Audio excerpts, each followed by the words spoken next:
Hello friends, இன்றைக்கி நம்ம வீடியோவில் அவுட்டர் பட்டன் ஹோல் ஸ்டிச் எப்படி பண்ணுறதுனா பார்க்க போகிறோம்.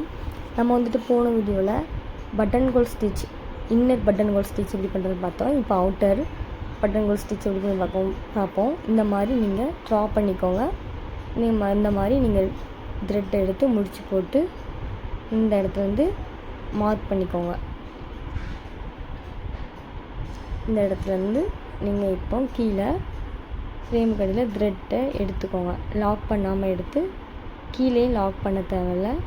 ஃபஸ்ட்டு நீங்கள் எடுக்கும் போது லாக் பண்ண தேவையில்ல, அதுக்கப்புறம் தான் லாக் பண்ணணும். நம்ம இப்போ இந்த மாதிரி டக்குன்ட்டு மேலே இழுத்துருங்க.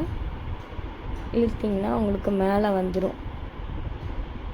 வந்துட்டு நீங்கள் இப்போ சைடாக கொண்டு வந்து அதில் லாக் பண்ணி கீழே கொண்டு போங்க. கீழே லாக் பண்ணாமல் மேலே கொண்டு வந்துட்டு மேலே இன்னொரு லாக் பண்ணிக்கோங்க. லாக் பண்ணிவிட்டு இப்போ அதே மாதிரி சைடாக கொண்டு வந்து உள்ளேருந்து ஒரு லாக் பண்ணி த்ரெட் எடுத்து கீழே லாக் பண்ணாமல் மேலே கொண்டு வந்து லாக் பண்ணுங்கள். மேலே டபுள் நாட்டு ஃபஸ்ட்டு வந்துட்டு லாக் பண்ணாமல் தான் நம்ம த்ரெட் எடுப்போம், அப்புறம் மேலே கொண்டு வந்து லாக் பண்ணுவோம்.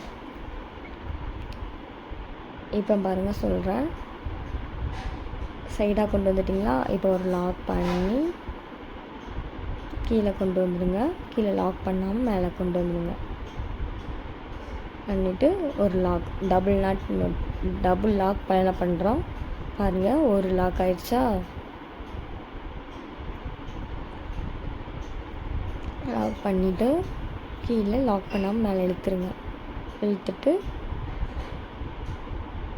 சைடாக கொண்டு போயிருங்க.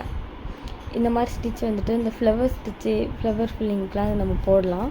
நான் அடுத்தடுத்து எப்படி ஃப்ளவர்லாம் ஃபில் பண்ணிட்டு வீடியோ போடுறேன். எதுவும் புரியலைன்னா கீழே கமெண்ட் பண்ணுங்கள். கண்டிப்பாக நான் புரிகிற மாதிரி அடுத்த ஒரு வீடியோ போடுறேன். இது புரியலைன்னா கமெண்ட் பண்ணுங்கள்.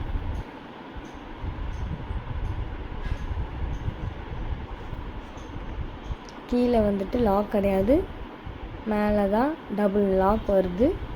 ஃபஸ்ட் நம்ம எடுக்கும்போது லாக் பண்ணினாலும் எடுத்துக்கோங்க, உங்கள் இஷ்டம்தான். அப்புறம் நான் முடிச்சிட்டேன்.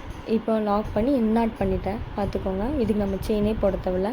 நடுவில் ஓட்டை விழுது, ஒரு மாதிரி ஹோல் விழுது. ஸோ நீங்கள் வந்துட்டு ரவுண்டு மாதிரி போட்டுக்கோங்க. ரவுண்ட் சைடில் போட்டுட்டு அதுக்கப்புறம் பண்ணுங்கள், உங்களுக்கு ஈஸியாக இருக்கும். இது ஹோல் விழுறதுனால கொஞ்சம் ஒரு மாதிரி இருக்குது. ஸோ நீங்கள் வந்து ஒரு ரவுண்ட் போட்டுக்கோங்க. இப்போ வந்துட்டு அதை மறைக்கிறதுக்கு நான் ஒரு ஸ்டோன் வச்சு ஃபில் பண்ணிடுறேன். நார்மலாகவே நம்ம ஸ்டோன் வச்சு ஃபில் பண்ணலாம், நல்லாவே இருக்கும். உங்களுக்கு புரியுதா இல்லைன்னு கீழே கமெண்ட் பண்ணுங்கள். இந்த மாதிரி வீடியோ பார்க்கணும் எங்கள் சேனலை சப்ஸ்கிரைப் பண்ணி வச்சுக்கோங்க. தேங்க்யூ.